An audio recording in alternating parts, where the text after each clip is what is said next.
रजवाड़े हैं। मैं कक्षा 9वीं की छात्र हूँ। आज का मेरा टॉपिक है अलंकार। अलंकार की परिभाषा। काव्य की शोभा बढ़ाने वाले तत्व को अलंकार कहते हैं। अलंकार के प्रकार 3 होते हैं: शब्दालंकार, अर्थालंकार, उभयालंकार। शब्दालंकार के प्रकार 3: अनुप्रास अलंकार, श्लेष अलंकार, यमक अलंकार। वर्णों की आवृत्ति को अनुप्रास अलंकार कहते हैं। श्लेष अलंकार, जहाँ शब्द एक आता है परंतु उस शब्द के 2 या 3 अनेक अर्थ होते हैं, उसे श्लेष अलंकार कहते हैं। यमक अलंकार, जहाँ कोई शब्द एक से अधिक बार आए और उसका अर्थ अलग अलग हो, उसे यमक अलंकार कहते हैं। अर्थालंकार के प्रकार 3 होते हैं: उपमा अलंकार, एक का किसी दूसरी वस्तु से समानता के आधार पर तुलना करना उपमा अलंकार कहा जाता है। उपेक्षा अलंकार, जहाँ उपमेय में उपमान का कल्पना या संभावना प्रकट की जाए, वहाँ उपेक्षा अलंकार होता है। रूपक अलंकार, जहाँ उपमेय में उपमान का आरोप होता है, वहाँ रूपक अलंकार होता है। उभयालंकार, जहाँ शब्द और अर्थ दोनों के चमत्कार उत्पन्न होता है, इसे उभयालंकार कहते हैं। मैं कक्षा 9वीं की छात्र हूँ। आज का मेरा विषय अलंकार का है। अलंकार काव्य की शोभा बढ़ाने वाले तत्व को अलंकार कहते हैं। अलंकार के 3 प्रकार होता है: शब्दालंकार, अर्थालंकार, उभयालंकार। शब्दालंकार, जहाँ शब्दों के कारण चमत्कार उत्पन्न होता है, उसे शब्दालंकार कहते हैं। जहाँ अर्थों के कारण चमत्कार उत्पन्न होता है, उसे अर्थालंकार कहते हैं। जहाँ शब्द और अर्थ दोनों के कारण चमत्कार उत्पन्न होता है, उसे उभयालंकार कहते हैं।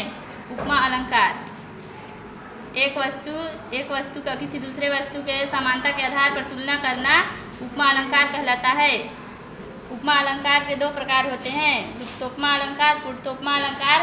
उपमा अलंकार के अंग: उपमेय, उपमा, असाधारण, धर्मवाचक शब्द। रूपक अलंकार, जहाँ उपमेय में उपमा का आरोप होता है, वहाँ रूपक अलंकार होता है। उदाहरण: उदित, उदय, गिरि, मंच पर रघुवर, बाल, पतंग, विक्षेषण, सरोज, सब हर्षे लोचन धृग। धन्यवाद। ठीक।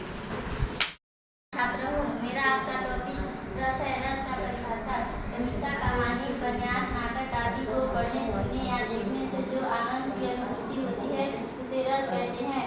रस के 4 अंग होते हैं: स्थायी भाव, विभाव, अनुभाव, संचारी भाव। रस के प्रकार: रस या स्थायी भाव: श्रृंगार रस, रति या प्रेम। हास्य रस, हास या हंसी। करुण रस, शोक रस, क्रोध। वीर रस, उत्साह। भयानक रस, भय। विभत्स रस, पीड़ा। अद्भुत रस, आश्चर्य। शांत रस, निवेद। वात्सल्य रस, वात्सल्य या संतान प्रेम।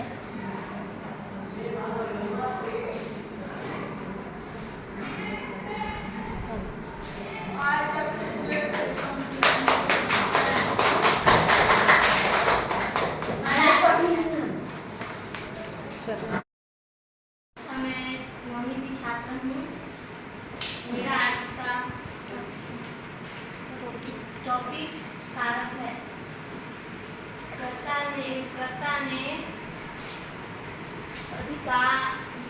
अधिकारक, अप्रदान कारक, कर्म, प्रदान,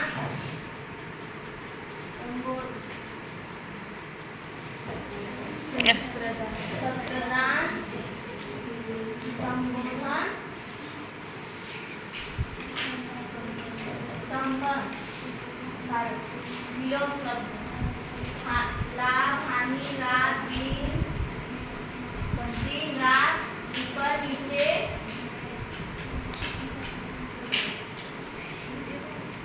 खुला।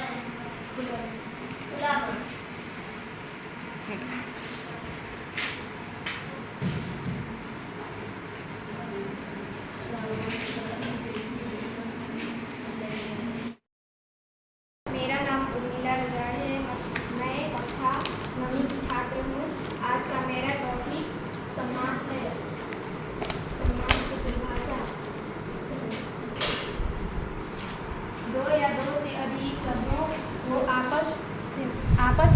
जोड़ने से जो नया शब्द बनता है उसे समास कहते हैं। समास के 6 प्रकार होते हैं: अव्ययीभाव समास, तत्पुरुष समास, कर्मधारय समास, द्वंद्व समास, द्विगु समास, बहुव्रीहि समास।